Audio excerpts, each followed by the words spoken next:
Good afternoon. My name is Peter Ramsay, and I'm the CEO of Taaleri. And with me today, I have Siri Markula, who will take you through our sustainability issues. So I've been the CEO for Taaleri for 1.5 years. And if you look at our headline, which says impact through alternatives, you can of course ask, what does that mean? It's two things. One is about focusing, and we started as a wealth manager in 2007, but in 2021 we sold our wealth management business, and we focused on sustainability and impact, and we do that through private equity funds. All our 4 business lines are driven towards impact, and I'd say that in the Nordics we were really early movers on ESG and impact from a global perspective. But for me personally, in 2019, I felt that there was a big shift taking place. I went to a large family office gathering in Switzerland, and the first speaker was John Kerry, the former Foreign Secretary of the US, and he only talked about climate change. And the second speaker was Carlyle's founder, David Rubenstein, and he also talked about climate change. And I thought this is quite unique. Americans are seriously talking about this. And of course, I wondered, is this a one-off? About 2 weeks later, I went to the Children's Investment Fund's annual conference, and Chris Horn spoke there. He's a very successful investor, and he was of the opinion very strongly at that conference that it is time that the investor community steps in and takes their role when it comes to climate change. And I think that really manifested the fact that the investors on a global scale were finally serious about climate change and their role in it. So, if we look at what we did after we sold the wealth management business, we focused on impact and renewables. So our resources are driven towards that. Then we said that we also want to grow. Now we know there's good tailwind in some of our businesses, but we think it's relevant to grow so that we are an important counterparty to our suppliers and everybody in our value chain.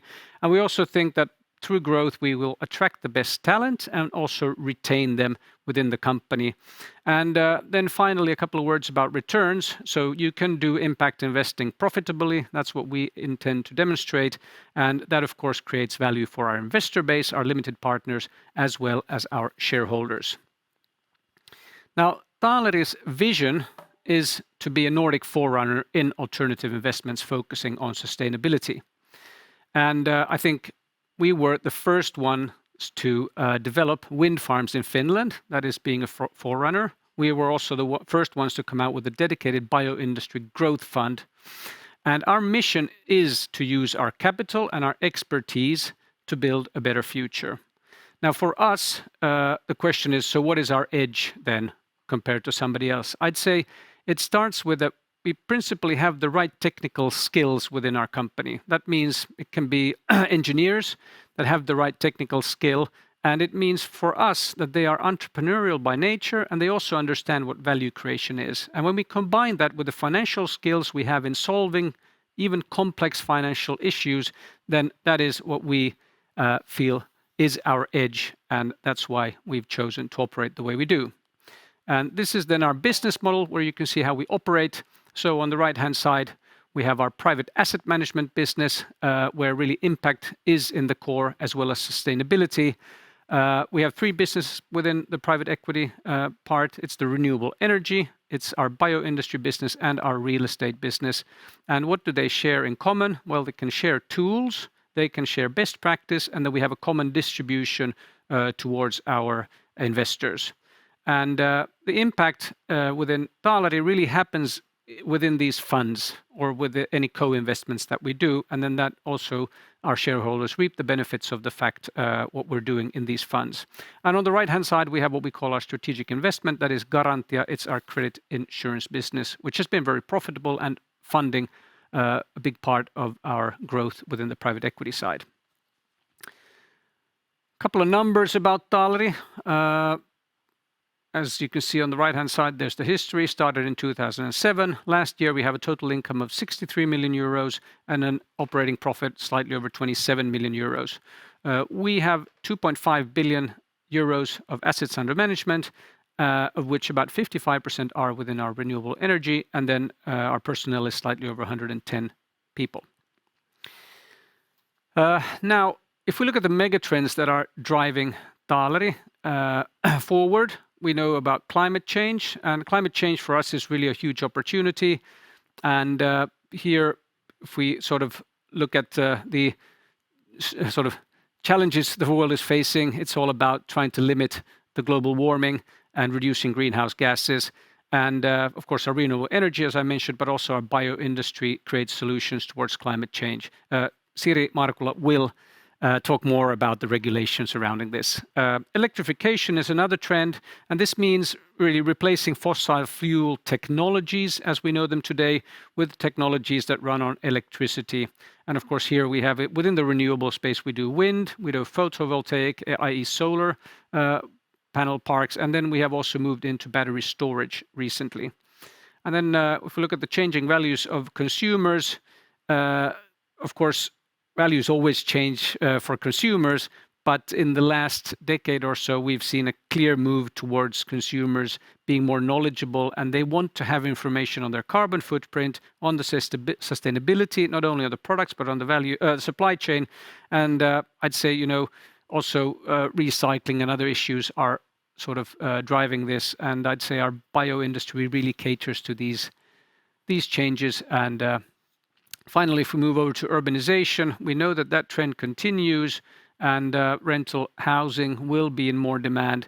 And we offer both affordable rental housing as well as market-based rental housing. But I guess key in the real estate side is energy efficiency, then that you control the whole phase of the construction, and that you know what your sort of environmental footprint is across the whole procurement chain. And there's much more accountability that your tenants want to know today than they used to. And actually all this we incorporate within our real estate business. Electricity consumption will increase. The estimate is that it's probably going to double within the next 100 years, but production is only going to increase by 30%. Now, the big theme here is replacing fossil fuel with renewables, but the way I see it is the biggest contribution is going to be increased productivity. And that means better storage, maybe smart grids, maybe artificial intelligence-driven optimization. There are a lot of different things that are going to be contributing to the efficiency and also productivity improvements within the electricity side. What we do today is we build coverage within our renewables, and this coverage enables innovation and of efficiency improvements to flourish going forward. So that's really our contribution to this. Now, if we look at a bit more tangible market trends that we see, there is, of course, tailwind in both our renewable and bio-industry business. Part of that is driven by the self-sufficiency need and security of energy production. But then we also know there's a rising allocation to key infrastructure. And some of these surveys that we follow indicate a healthy growth as this key infrastructure will attract more assets under management. And that is the chart here on the right-hand side shows you a healthy 13% estimate of assets under management going forward. Over to Siri. Thank you, Peter. Let's dive a bit deeper into our sustainability approach and results. My name is Siri Markula, and I'm responsible for sustainability, communications, investor relations, and brand at Taaleri. I'm also a member of our executive management team. I joined Taaleri about 2.5 years ago, and since then we have built a group-wide team of sustainability experts to reach our ambitions and goals. As Peter said, sustainability and impact are at the heart of Taaleri's strategy. We are constantly developing our sustainability work to fulfill our regulatory and voluntary commitments. We have committed to the United Nations Principles of Responsible Investing already in 2010, and we also committed to the Net Zero Asset Managers Initiative in 2021. I will speak a bit more about that later. Before we tackle our business in more detail, let's have a quick look at the framework within which we operate. And I apologize beforehand for the acronyms, but the EU's Sustainable Finance Regulation is a very concrete and fundamental part of our work. EU's green transition and net zero goals are based and driven by global initiatives and frameworks like the Agenda 2030, United Nations Sustainable Development Goals, and the Paris Agreement. We can divide the EU regulation in two when thinking about our business and actions. The first part is the Sustainable Finance Regulation, which aims to direct funding into more sustainable economic activities.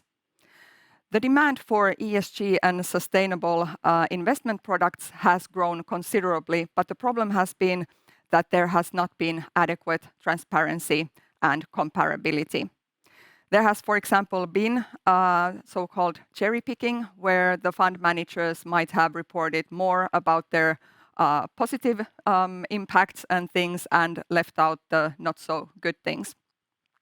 This has meant that the final investors have not been able to evaluate how green or impactful their investments really are. The EU Taxonomy and Sustainable Finance Disclosure Regulation, the SFDR, aim to tackle this greenwashing and promote transparency.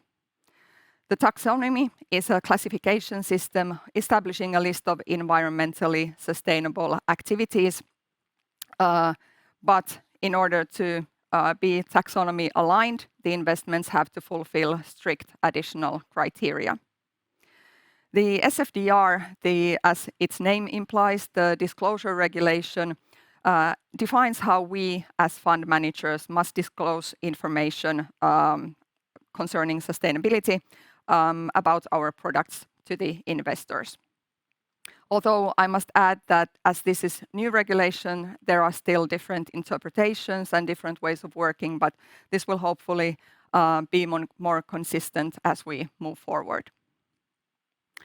The second part of the regulation concerns our reporting as a company. And currently, Taaleri is not a very big company yet, so some of the current reporting requirements don't apply to us yet. But we are, of course, preparing for these upcoming regulations. We have also started to report group-level information, taking into account the upcoming demands.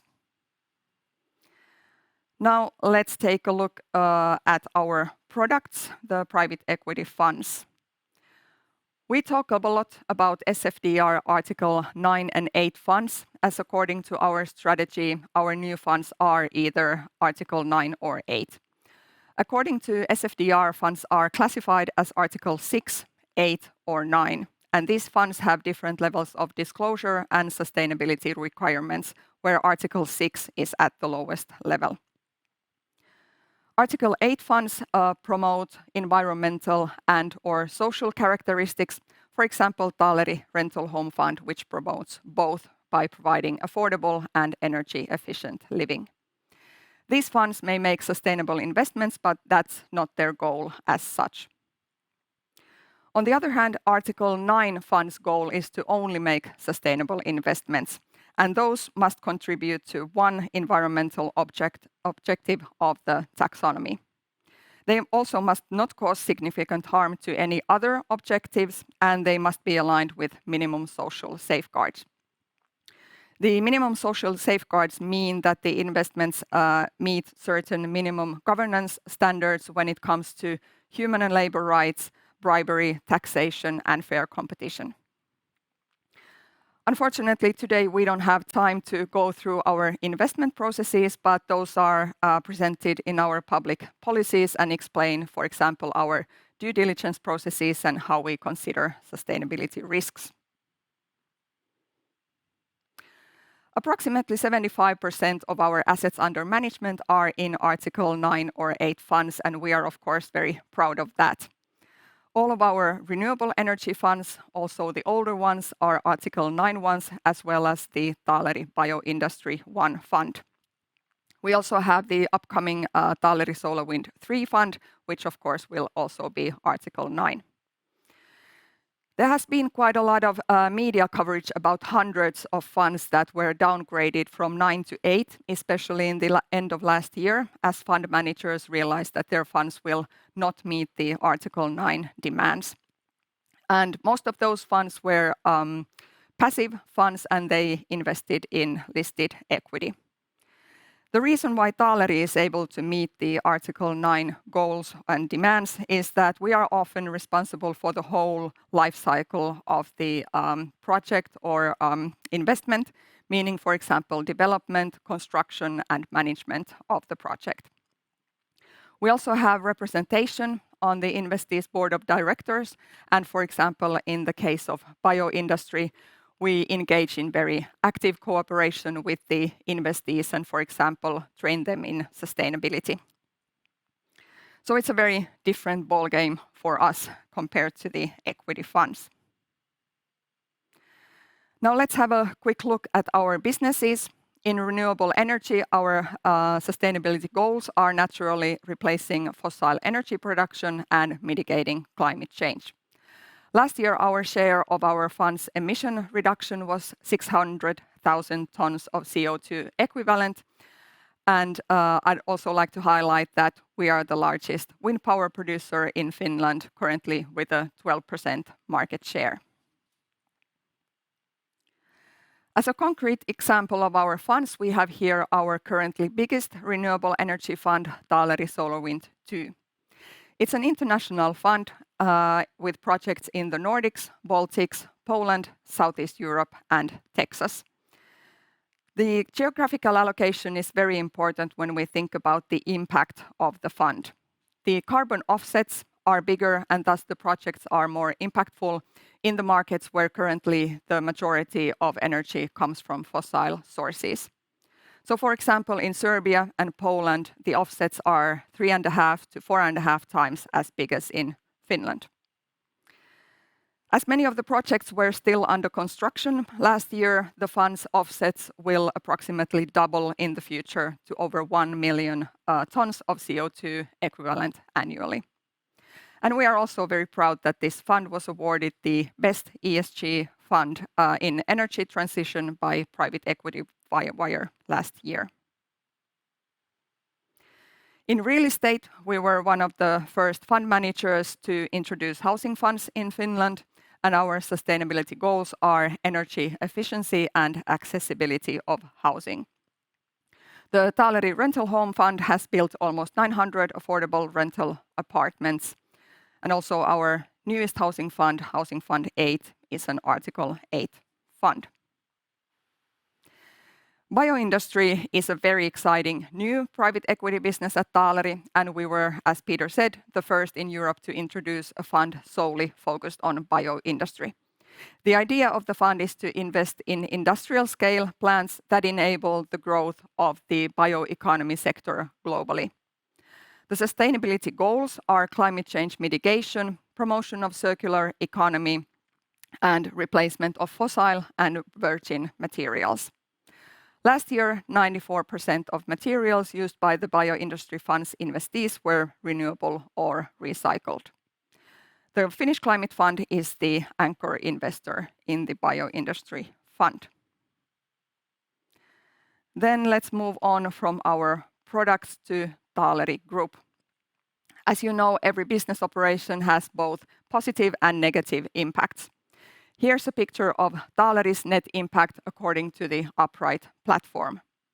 On the left-hand side, you can see that our negative impacts come from use of resources and from greenhouse gas emissions and waste, mainly caused by the construction phase of our investments. We also use scarce human capital, as our personnel are highly educated professionals. On the right-hand side, you can see our positive impact, which mainly comes from investments in renewable energy and bioenergy, which displays emissions, as we have already seen. And positive impact come also from our investments in circular economy and more sustainable construction. This all leads to our net impact ratio of plus 36%, which is a good number, but of course, we are always aiming higher to maximize our positive impacts and to minimize our negative impacts. As mentioned earlier, we committed to Net Zero Asset Managers initiatives in 2021. This means that we have committed both our assets under management and Taaleri as a company to be net zero in terms of greenhouse gases by 2050 or sooner. We have set interim targets and are currently in the process of making detailed climate work roadmaps for our businesses. And as you can see in our carbon footprint on the right-hand side, the total amount of our emissions is a little over 2,100 tons CO2 equivalent, including Scope 3. And the positive impact, i.e. our carbon handprint, is about 600,000 tons. And finally, as we're running out of time, I'd like to highlight that everyone at Taaleri has a sustainability goal or goals in our short-term remuneration incentives. And this is one of the ways we want to make sure that we reach our goals and vision. Thank you very much for your attention, and I think now it's time for some questions. Thank you, Siri and Peter. Thank you. For the excellent presentation. It's quite good to hear also a presentation from financial sector. We've heard quite a lot of presentations from industries or from quite a kind of usual companies, so it's easy to understand that, but this is a totally new approach. Maybe a question about the megatrend and megatrend impacts. So we are now seeing and witnessing European Union Green Deal. We are seeing Inflation Reduction Act in US. So the pace of this green transition is accelerating continuously, and it would be quite interesting to hear that. How would you describe the impacts on Taaleri, and how would you describe the change? Is it visible also in your industry that now the pace is accelerating, or is it only something which is seen in the public headlines? Well, generally speaking, I'd say it's an opportunity, and I guess it also manifests the fact that we've done the right choices within our strategy. But at the same time, you know, as you said, there's a lot going on, and there's also new capital being allocated not only to us but to other players. So I think we just need to be sure that our organization is of the best quality so that we can execute on this. So it means, you know, building out the organization, and then, as I mentioned, we have now moved also into battery storage within our renewable energy. So I think we're sort of innovating within these business areas. And I think that's smart because we have critical mass. And then I think we also have sort of the trust of people, and that's why they then want to come to work to us that as we innovate within these sectors. And our bio team is also growing, but in particular to your question, I think it's the renewable energy that offers new opportunities. Yeah, and when talking about renewable energy and the kind of expertise, you were referring to expertise in your presentation as well. We are also witnessing a situation where something which is kind of defined as green today might be evolving during the years. And of course, there are a lot of discussions around different energy production systems, and it really demands a lot from the organization to kind of monitor the change and see what is happening kind of after 5 years. So how is Taaleri actually managing this change, and what is your approach, or do you have certain secret expertise that everyone else should understand as well? I think the policies and regulations will for sure change all the time and over time. But we feel that the need to construct more renewable energy is so strong that we are quite confident that the new demands and changes, they will be implemented in a way that is in line with the growth targets for renewable energy. And of course, we are always sort of developing how we operate, and we are looking into like trends and sort of new questions or demands. And we have a lot of internal procedures and policies in place with which we sort of mitigate and manage the risks. And so, for example, we always conduct an environmental impact assessment, and we don't build in areas with high biodiversity values and so on. And I think that these things become more and more important all the time because we need to report them, for example, with SFDR. So, and not just about like biodiversity, but a whole range of other issues as well. And I think, the question of what drives development, I mean, in some cases, it's really the policymakers that drive it. In some cases, it's the end consumers. And I think there's kind of a healthy sort of pace at which we're going. But you mentioned taxonomy, the Inflation Reduction Act. Those are very strong signals from policymakers.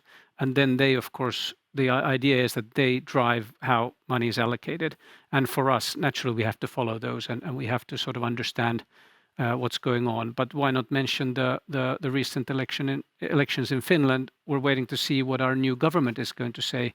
What are they going to try to promote within the industrial space in Finland? How does that affect us?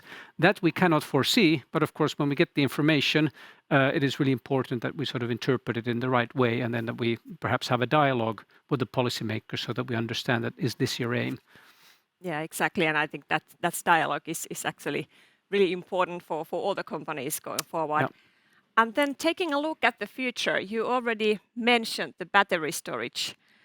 So what other areas you consider interesting or potential going forward? We have a broad range of energy and renewable energy production systems which are discussed about, and we have new technological innovations impacting water scarcity or enabling new systems which are more energy efficient.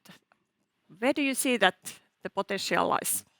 Well, I guess that's really, this efficiency improvement and productivity improvement within the energy space. I think that's really one of the major driving forces. I sometimes compare it to that, what we're doing within renewable, we're really building the coverage. So it's a bit like the GSM networks in the 90s. We're sort of a Vodafone, and then Vestas is an Ericsson or Nokia. But the ones who really have sort of made the economic value there has been companies like Google and Apple that utilize that ecosystem. And I think the same thing in a way is going to happen here, whether it's hydrogen or storage, or hydrogen is sort of storage as well, or something else. That's for sure a big thing. But then, of course, smaller things. And we think in the bioindustry space, that ecosystem is sort of evolving as we speak. And I'm sure that the sort of ambition there globally, but why not for us, is that how can we utilize better the fibers that we have there, or are there any other byproducts that then can be reused or used in a better manner? And so, there's going to be a lot of solution. And this also goes hand in hand with what the policy makers are sort of trying to push us towards. And of course, that is where we see a lot of opportunities. Thank you, both of you. I think it sounds quite an interesting journey you will have ahead. Thank you and good luck. Thank you.